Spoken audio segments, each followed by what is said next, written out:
Okay, here on my Star Max Pitts Star Max, this old bird that I have. It's a biplane, and figuring out the CG, went and looked and found that it's 140 millimeters back from the leading edge, which comes right out to here. So I'm checking this and trying to find and balance out the CG on my skyboat. So I'll be back in a minute.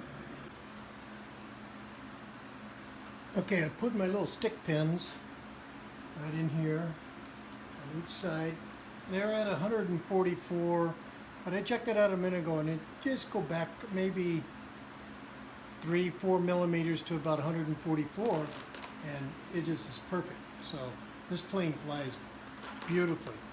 So what I've done is I've measured back here from here to here, and it come back up on the top of the wing up here, and I measured out from there to the tips of the wings, and I put a little dot out here at the tip of the wing. Bring it up here and show you.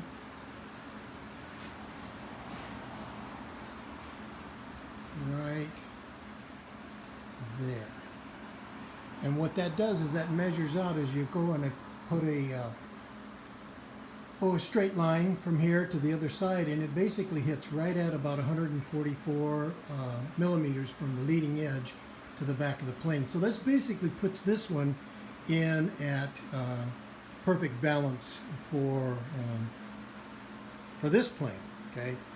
My question that I have and that I'm trying to work out in this details is how the manufacturer's suggested CG affects, you know, alterations and modifications that you do to the plane. So the reason for this is that we're going to the next phase here, which is my Super Skybolt that I have rebuilt, reconfigured, redesigned, did all kinds of different other things with it, and so the CG was really hard to find. Well, I'm working on that, and so we'll pull this one up and set it up here and show you how that. Now this one here, since it has monocoat on the wings, we can't put the push pins in there. So what I've done on this one, I'll show you in a second, that I've taken a little piece of Velcro fiber with the sticky part, and I put it right underneath the wing. So I'll show you that in a second.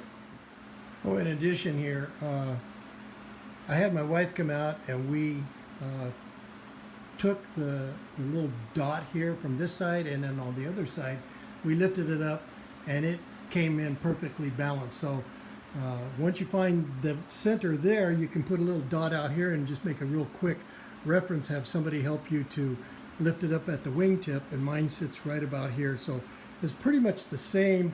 The CG doesn't balance out like the 1/3 equation that has been shown. You know, I mean, a lot of for single wing planes, you know, yeah, but as for a biplane, for me, it has not worked out to that. So anyway, I'm going to bring up the Skybolt and work on that one.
Okay, so here on my Super Skybolt, these are the two measurements from the leading edge here that were given on RC Group, and then the manufacturer is right there, kind of in the middle. So I've added a bunch of weights to this, but I'm just gonna pull back and maybe split the difference between these two and see how it balances out, because there's just too much weight up here. So anyway, I'm gonna try to figure out, and then I'm gonna use my little figure once I get the CG there. I'm gonna bring it on out here to the wingtip and see how the balance goes from there, from the wingtip all the way across to the other side. So once I get there, I'll get back to you guys.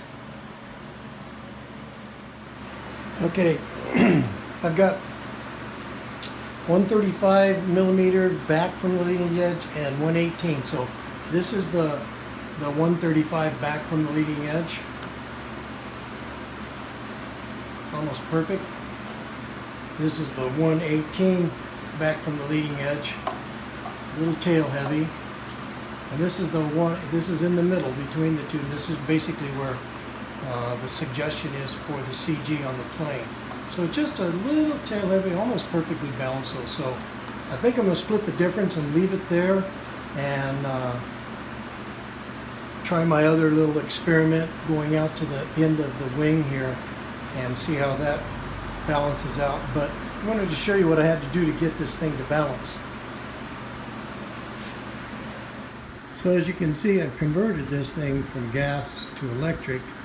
So I don't have the gas tank, I don't have all that other stuff in there, and all the motor mount and everything. And so it ends up being a lot lighter up here. So I ended up having to add a ton of weight. These are two 12-ounce fishing sinkers that I just beat into shape and then mounted over here, right here on the side, right here, and then put a bolt or Allen bolt through here, drilled a hole, and threaded these into each other. And so I mean they're rock solid. So there's 24 ounces there, and then underneath here there's two 10-ouncers.